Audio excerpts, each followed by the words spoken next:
All right. I'm sitting here with Tyler OnDemand. Tyler, how are you?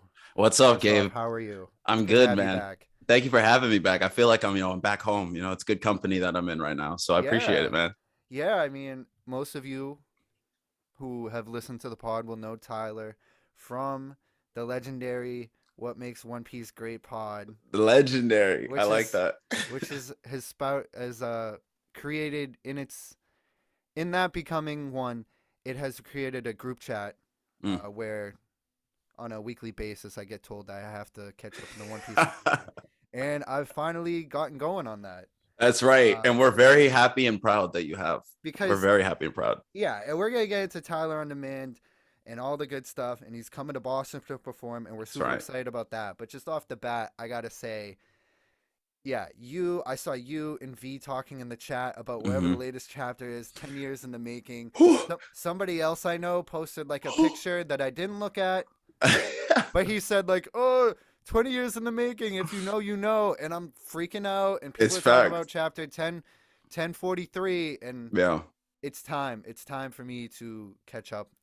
The And to anime be looks good, but still, it's time to catch up on the manga. it was kind of a surprise that this chapter was this good. I don't know if V was thinking differently or the guy who posted that picture was, but I was like not shocked, but quite surprised at how, oh, this is about to be it. This is a turning point towards literally end game shit. I'm So fucking yeah, yeah, I'm you're excited. coming. You're I'm coming getting up ready on to some go. good stuff. Yeah, I'll get ready. I'll get ready. And as soon as I'm caught up, people, what makes One Piece great? Act 2 will be on the Ooh, way. I ooh. called it Act 1 when it first dropped, and that should have let you knew that there will be a sequel and probably a trilogy and maybe just a whole saga because it really felt like in that conversation it went on for like 2 hours and we'd even scratched the surface. Not even. But Just a little toe dipped. yeah, right.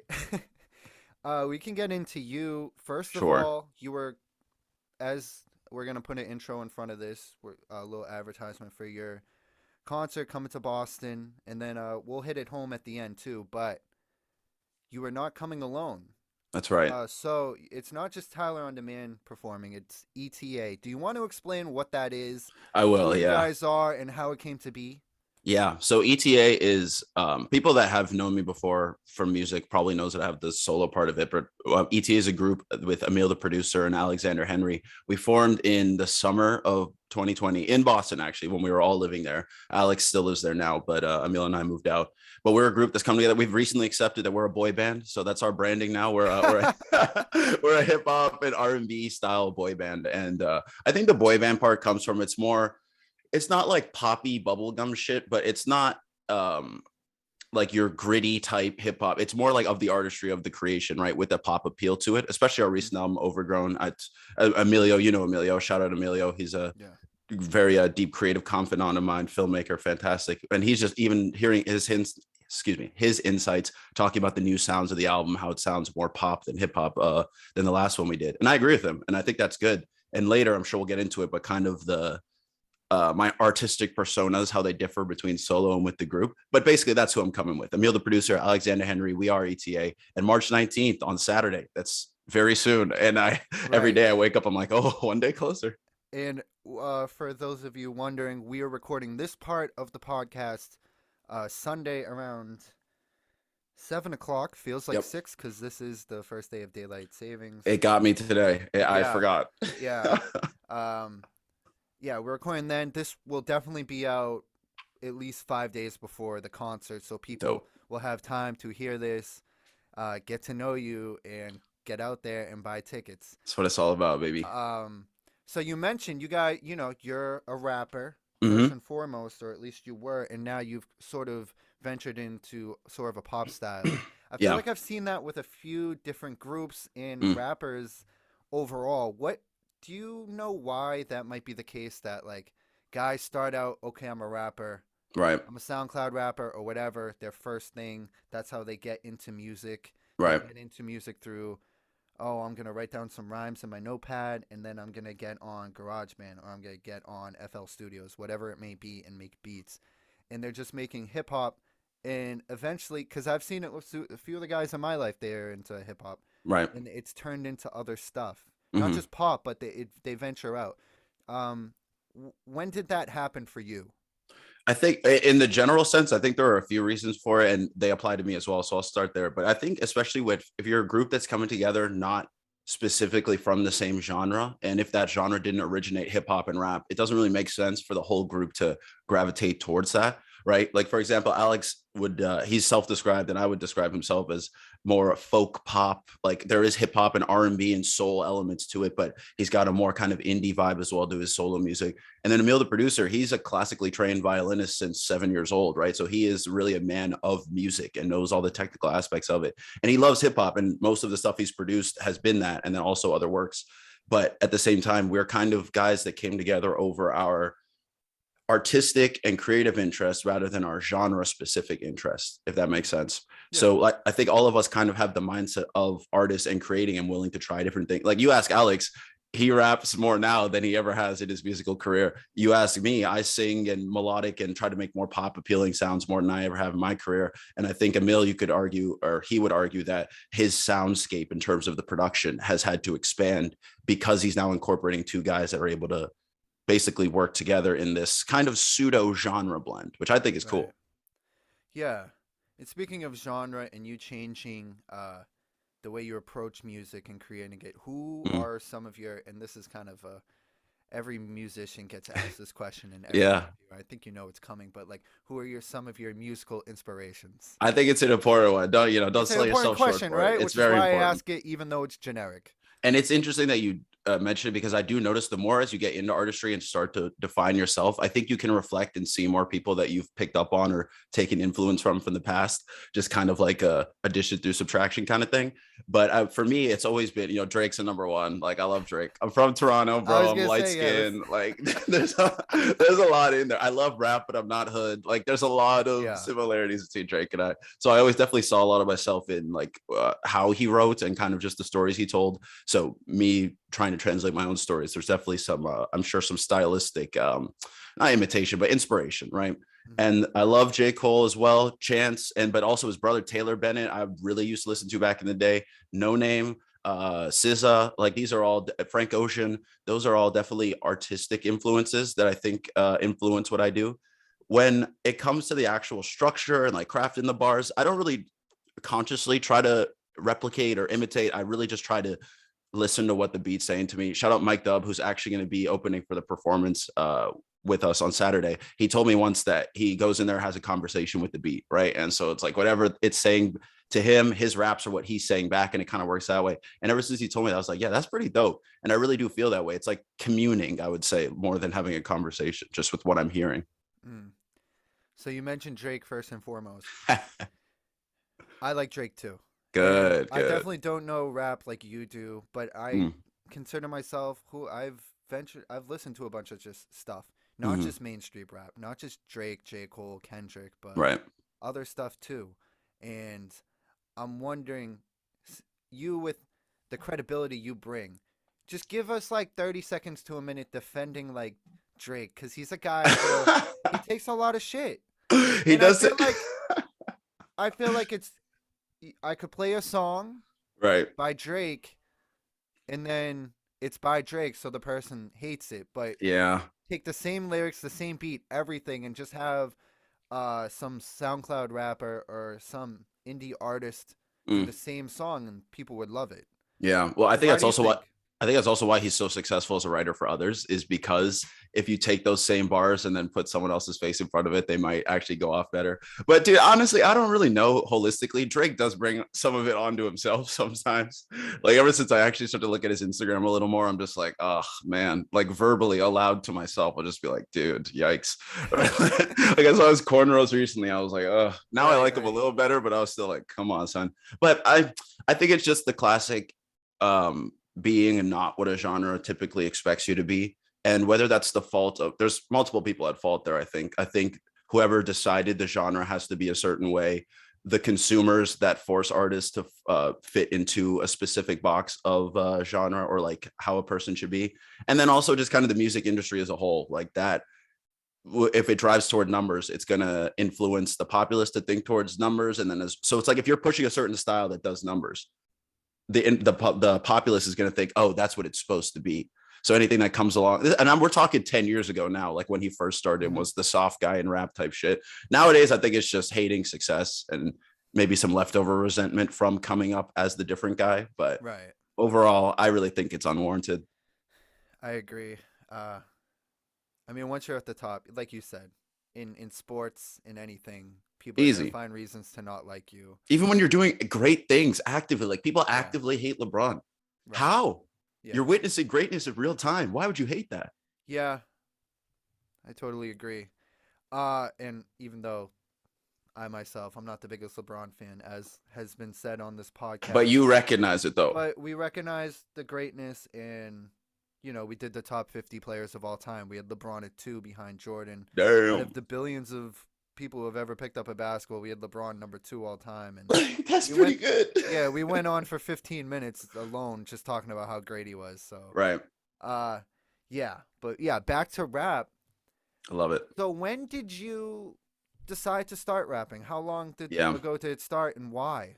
It's a good question because that like always kind of is blurred in my memory too. Because it's like the definitive line of when I made the decision. I couldn't tell you the exact day, but I've always really enjoyed writing things. And I think that's where a lot of my artistry and then rap also takes its shape and why I kind of fell into rap because I saw it as such pure storytelling and artistry within the writing. And I had a fascination with bars and like making the English language work in a way to tell such a sick story. And I just always enjoyed that as a kid. So I used to always kind of like write free prose and just maybe some raps here and there. And they were never good, of course not. But you have to dream to be able to actualize it at first. Right. So there's I would say probably when I was in my second year of college, we had known each other by then, I'm pretty sure. And Yeah. yeah, I think that's when I like was like, okay, let me open up GarageBand and let me start. You talk about it earlier. Let me start trying to make beats, just in my dorm. Let me record on my Apple headphones with my roommates at class, type shit. And it really just starts it with that spark, and that's what leads to everything becoming anything. Is the base level bullshit that turns into something that you can build with. Yeah, and what I respect about you, not only do I think in your last album, I listened to it immediately Oh, a thank you, few bro. times. Yeah, because it wasn't too long, which I like. Yep. Which like take a Drake, his albums will be like an hour and 15 minutes long. I Yeah. I like a short album that I Me can too. re-listen to songs and whatnot, and maybe that's just the attention span of people these days or whatever. Yeah. But Listening fatigue is real though. Like yeah, you have podcasts, maybe is the only thing that's a little different, maybe because you can also supplement it doing things at the same time. right, But you got to take that into account when you make music. And you can still make good shit. Just stop right. making these 1 minute, 30-second Instagram songs, artists, just to game the streaming system. I hate that shit. Yeah, and that kind of is where I'm going to go with this, where I've always appreciated your artistic approach and how serious you take it. Mm, And there wasn't instant success, but you didn't quit. And you weren't completely, "Oh, I'm a YouTube star," or "I'm a great athlete," and those were your first ventures and those didn't work out, so now you're a rapper. It right. seems like you really love rap for rap, or as you say, you're more of a boy band now. You love music. I'll Well, just say you love music. You yeah, love yeah. music as a whole, which I Right. really appreciate. Because other times I've seen people who made fun of guys who tried to take that leap in high Hmm. school.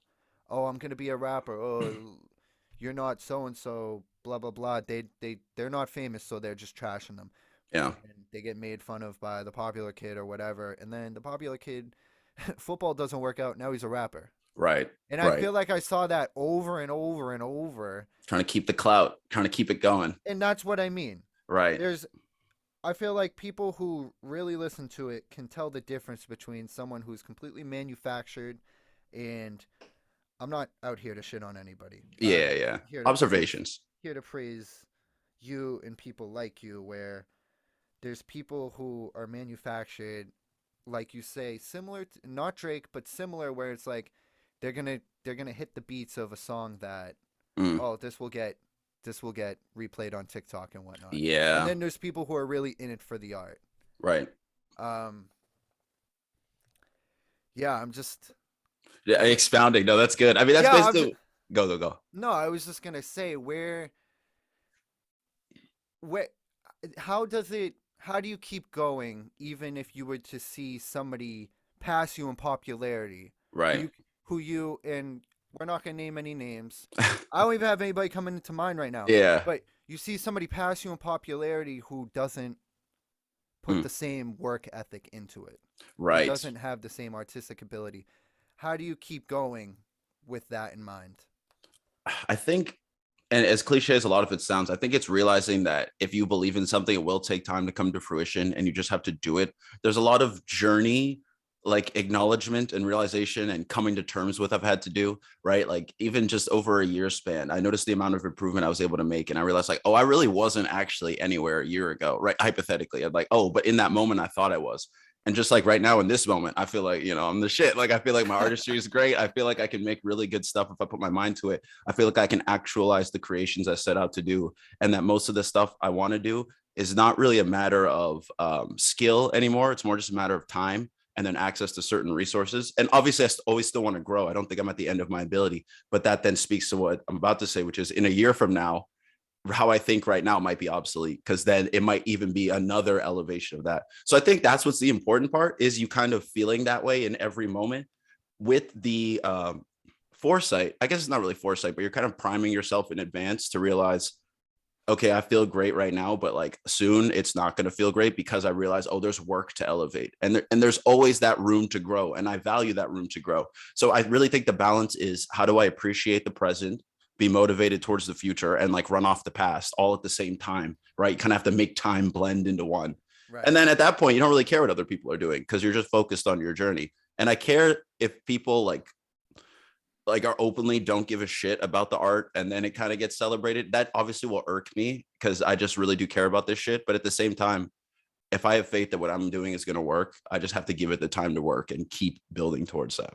So, it's a day by day fight, but you just got to fight it. Yeah, and that goes for everything in life. What you said about Mm, looking to the future, but also enjoying the victories you have in the present. yep. It's like there's that Drake line, and I'm gonna botch it, but it's like sometimes I look where I am and wish, or something about wishing I was back where I was when I was wishing that I was here. Like he's wishing Oh, he was yeah, yeah, yeah. back I know when what you he was said. grinding and didn't have the money. He was happier then and he didn't know it. So Yeah. there is something to what you say about, living in the moment but not being content Yeah. Because also completely. that nostalgia makes for great bars. Like it makes it quotable on a podcast. So it's like you're also you're also kind of like using that past or the experiences as inspiration for this romanticized reality that you're telling through the story of rap. That's where I really treat my music like is romanticized reality where things are all based in real life. uh how do I put it? They're true, but they might not be real, if that makes sense. In the Hmm. sense of, oh, sorry, wrong way around. They're real, but they might not be true. Whereas, like, it's an event that may have happened to me or something I went through, and maybe this song is based off the emotion I had in the moment of that happening, or like upon reflection. But just because that's how I think something went, that's not necessarily how something went, right? Or from someone else's perspective, how it went. So it really is about story and POV to me. And then implied in that is, hey, you're getting my side of the story. So part of being an interested consumer, I think, is creating the rest of the scenario in your mind, especially as you start to follow an artist, you start to build their story together. It's like, okay, I can see this path. I can see what Drake does. I can see what Tyler OnDemand does or how they construct their world. Because that's really what this is. This music is a world. And I want everybody to come visit. Let's traverse it together. Definitely, definitely. Uh, a little getting off the music while we're winding down Yeah. here. You, I recently we talked about briefly the other day about what you do like for work in the Mm, daytime. that's right. What describe it because it's not. It's a pretty cool job and it's kind of similar to podcasting, and I Right. feel like you're picking up skills at your job that you can contribute to, being in the studio. Oh, I absolutely think so. So I working down at a radio station in Arlington right now, Arlington, Virginia. And so I'm working as part of the digital content team and also the radio production side. So they do both. Some shows are in both realms, some shows are just one or the other. And a lot of the stuff I'm doing is behind the scenes. Like I don't do anything on air. That's my job as a producer and like audio engineer and content editor and creator. And so it's that behind the scenes world. already immediately, I've already found resources that I've been able to use towards creating my own stuff that I'm like, oh, I didn't even know this existed, or I didn't even know I'd be around this, or certain training with certain apps that I've gotten as well through being part of it. And all of that I got because I bothered to do a podcast on my own, right? With James and Emilio with Rabbit Hole Sessions and the TOD show. You yourself have been a guest on Rabbit Hole Sessions. Yes, And it yes. was a great time. I was But sad to it's see it go. right. Yeah, I know. Maybe one day. Maybe I know, bro. Me too. I mean, James and I just both got so busy, man. I mean, starting this new job was That part was of so it. funny. I was just one day, I was whatever. I was in my car driving. I said, "Oh, new episode. This is lit. Where the hell did they go? New Yeah. episode." And I click, and then 2 minutes later, I'm bummed again because it was the Yeah. last episode. Sad, dude. It made me sad too. I remember listening back to it after like a week after it posted. And I was like, damn, bro, I'm sad. But one day, who knows? Maybe something will come back together. But again, it was just that point in life where the podcast was something we loved to do. And it was something that became part of our lives. But at the same time, we have careers and passions to grow. That the Mm-hmm. podcast, even from its origin, was to supplement those. Right. Right. So it did its job. I mean, to be honest, I mean, at this new job I'm at, one my employer or the guy who was hiring me cited a specific episode or interview that I did with somebody. He's like, I listened to that and like that got me interested to call you in. And I was like, oh, that's dope. So the work I was doing actually could reach the places I need to be able to make those big steps in my career, because I do think this was probably the maybe not first, but like the first major step in the whole broadcasting, production, audio content world that I made career wise. And that's pretty cool. And I gained those skills off just deciding to learn it myself. I'm sure you've realized that like skills that you've learned and built from doing the podcast and just production in general feeds into other parts of your life and or life. And if Yes. this is something you want to take forward, I'm sure these skills will immediately translate.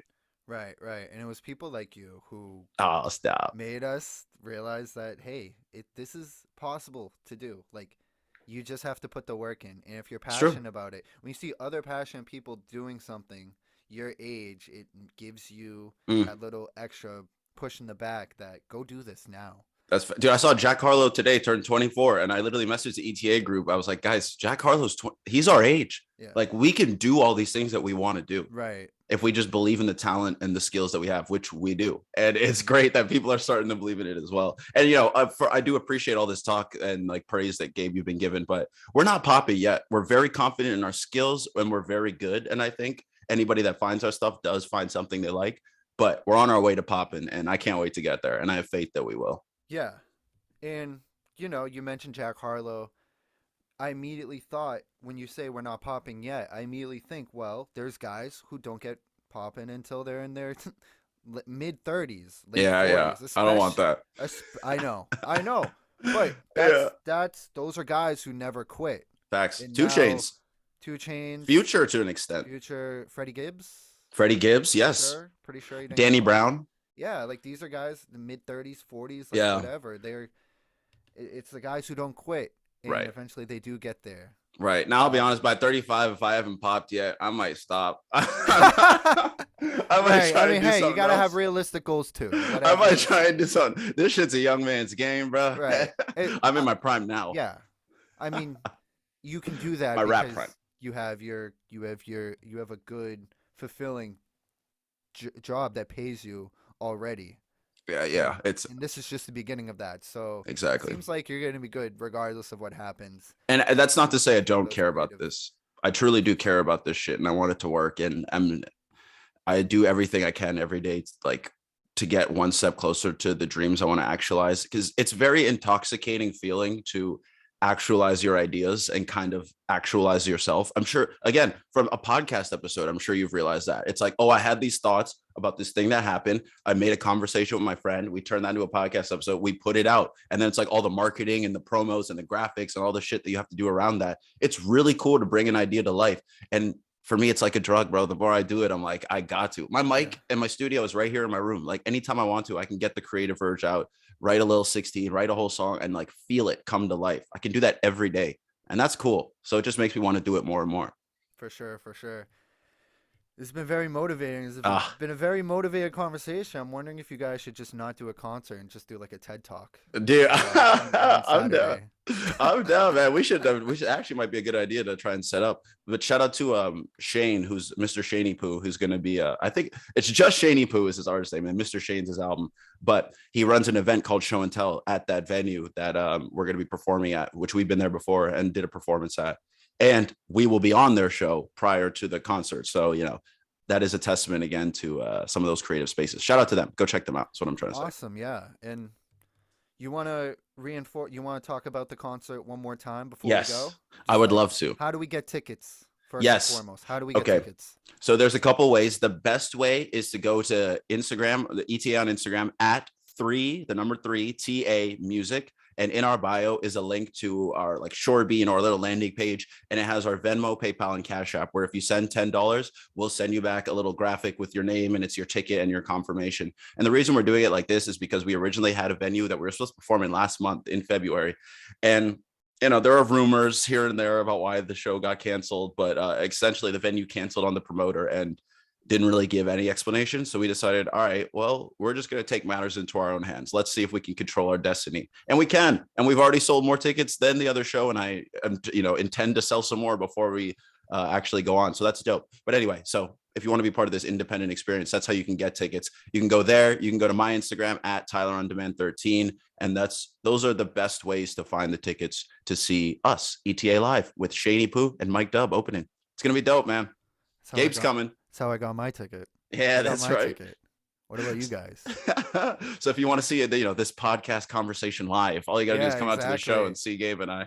It'll be great. What time is the show and where is it? Oh yeah, it's a good thing. that's It's not in Virginia, folks. No, it's not. Oh wow, you're right. It's in Boston. So Boston, Massachusetts. We're bringing it back to where we all actually met. So it's going to be happening in Roxbury, 195 Dudley Street, Boston, Massachusetts. It's called Club Illusions. You're not going to find it on Google Maps or Google if you search Club Illusions, because it's like a creative performance space, like a community space that we are converting into this show. So if you just find that address, once again, 195 Dudley Street, Dudley, in Boston, Massachusetts, from 7 to 9 p.m., 21 plus only. So keep that in mind, y'all. Sorry, kids. Yeah, sorry, kids. Maybe eventually we'll come to the family festivals and shit. We got pop stuff. I told you, we're a boy band. There you go, yeah. ETA is for the kids. Come on. The Nickelodeon Choice Awards. Oh my God. Just getting slime poured on us. Do they still do that? I haven't seen that shit in a long time. I think so. Oh man, what a weird concept. Yeah, I'm just thinking back to like images of people getting slimed. They did used to have some good cartoons though, and like the live action shows as well. Those were pretty good. So shout out them. Quick Nickelodeon plug. There you go. All right. Hey, Tyler OnDemand, another successful appearance on the Richie and Mecco Connection. I think so too. I thank you for it, man. Truly.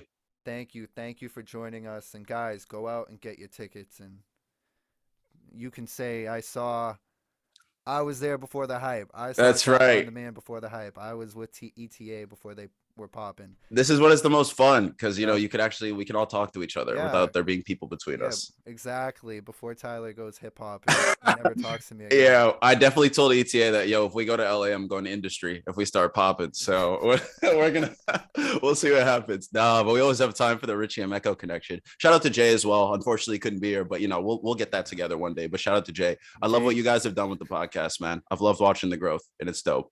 Jay owes Tyler money, so he's been ducking. Oh yeah, that's how it is. The past two podcasts. No, yeah. It was a tight window to get this in, but we did it, and it was great. And I thank you. And guys, stay tuned. I think I'm gonna put this first before the next part. Stay tuned, because we are gonna have me and Jay are gonna do a little sports talk. Stay tuned for the app after this. KG retirement. Someone got banned for for gambling, right? Yeah. And Calvin Ridley. We're gonna talk Calvin Ridley. How's that for a preview? Yeah, there you go. All right. Tyler, thank you. Thank you, y'all. And thank you, everybody, for listening.